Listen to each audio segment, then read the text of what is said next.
The morning sun spilled through the tall glass windows of the city hospital, casting long, pale stripes across the polished floor, when the old man suddenly gripped his son's hand and spoke words that would crack open a past buried for decades. "Son, that waitress cared for me at the nursing home." What she revealed next devastated the CEO. The sentence came out weak, breathy, but it landed like thunder. The son froze, his tailored suit suddenly feeling heavy, out of place in a room that smelled of antiseptic and quiet fear. He had come here expecting another routine visit, another polite check-in before rushing back to board meetings and quarterly numbers. Instead, he was about to hear a truth that would rearrange everything he thought he knew about his father, himself, and the meaning of success. If you believe in kindness, second chances, and the power of hidden good deeds, take a moment right now to like this video, comment your thoughts, share it with someone who needs hope, and subscribe to the channel Good Deed Stories. Your support helps keep stories like this alive. The son's name was Alaric Vaughn, a man known across the business world for his sharp mind, disciplined leadership, and a reputation built on results rather than warmth. He ran one of the largest hospitality and care facility chains in the region, a company praised for efficiency and profitability. To the public, Alaric was polished and composed. To employees, he was distant but fair. To his father, Cedrin Vaughn, he was a dutiful son who visited when time allowed, sent the best doctors, paid for the finest private nursing home money could buy. Alaric believed he had done his part. He believed love could be measured in bills paid and problems solved. Cedrin had once been a strong man, a factory supervisor who worked long hours, hands roughened by decades of labor. He had raised Alaric alone after his wife passed away unexpectedly, teaching him discipline, responsibility, and the importance of standing on his own feet. But age is relentless. The years bent Cedrin's back, softened his voice, and slowly erased pieces of his independence. When his health declined, Alaric placed him in a well-rated nursing home run by one of his own subsidiary companies, confident that his father would be well cared for. What Alaric did not know was how lonely those days had become for Cedrin. The nursing home was clean, efficient, and quiet, but it was also understaffed and emotionally cold. Caregivers rotated constantly, too busy to linger, too tired to notice the small things. Days blended together under fluorescent lights. Meals were delivered on trays without conversation. Cedrin, once surrounded by noise and purpose, found himself shrinking into silence, feeling more like an item on a checklist than a human being with memories and fears. It was during one bright afternoon, sunlight pouring through the cafeteria windows, that Cedrin noticed her. She worked part-time as a waitress in the nursing home cafe, a small corner space open to residents and visitors during the day. Her name was Maribel Cross. She was young, not much older than 30, with tired eyes that still carried warmth, and a way of moving that suggested she was used to working long hours without complaint. She was not assigned to patient care. She was not required to notice him, but she did. Maribel began with small things. She remembered how Cedrin liked his tea not too hot, with just a touch of honey. She slowed her steps when she passed his table, asking how his morning had been, listening even when his words came slowly.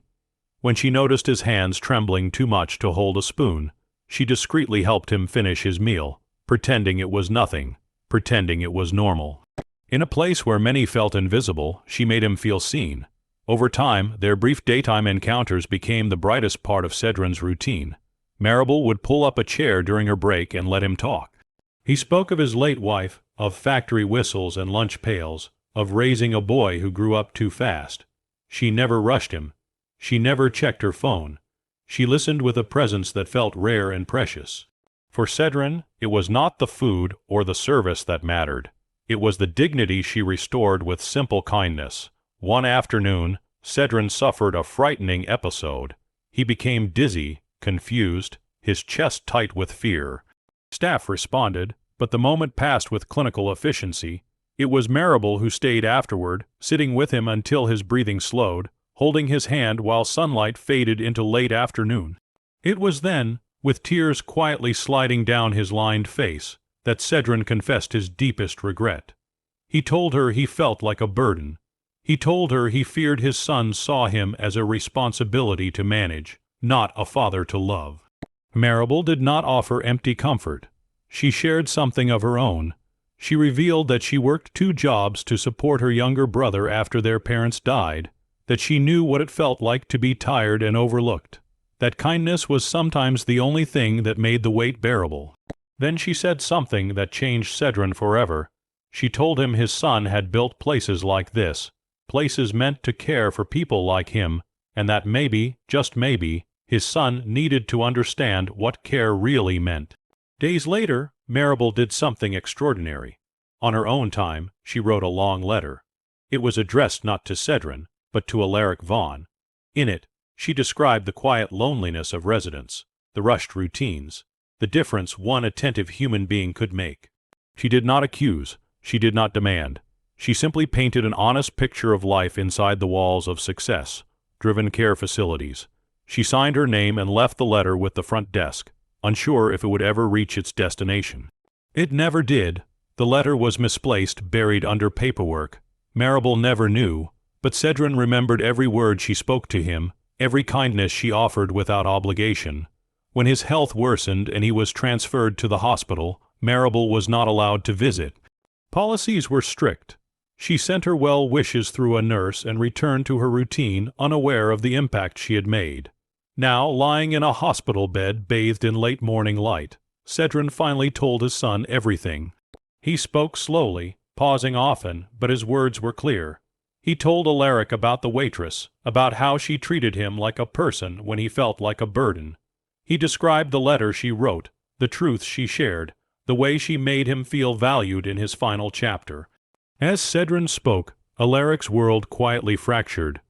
Alaric had always believed systems were enough. Policies, metrics, standards. He had built an empire on efficiency.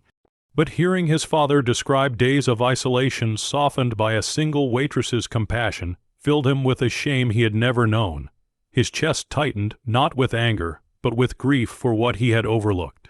He realized that while he had provided comfort in theory, he had neglected humanity in practice.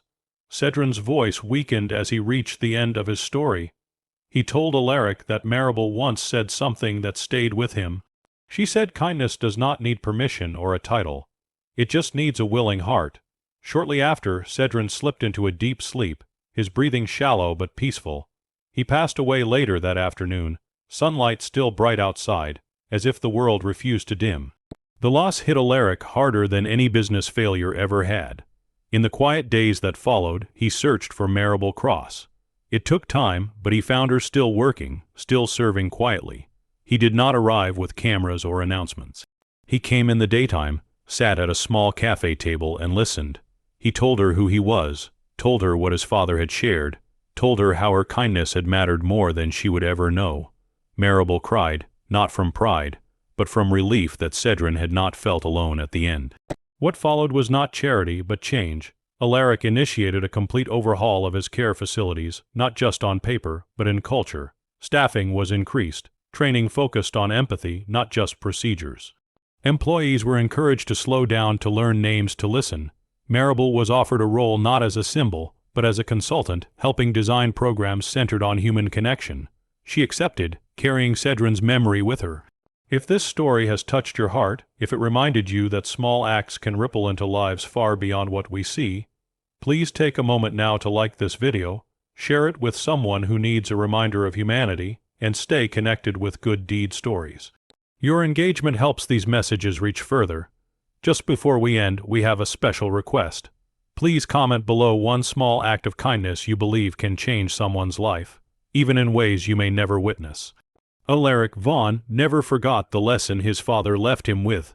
Success without compassion is hollow. Systems without soul are empty. And sometimes, the greatest impact does not come from the person in the corner office, but from a quiet waitress who chooses to care when no one is watching.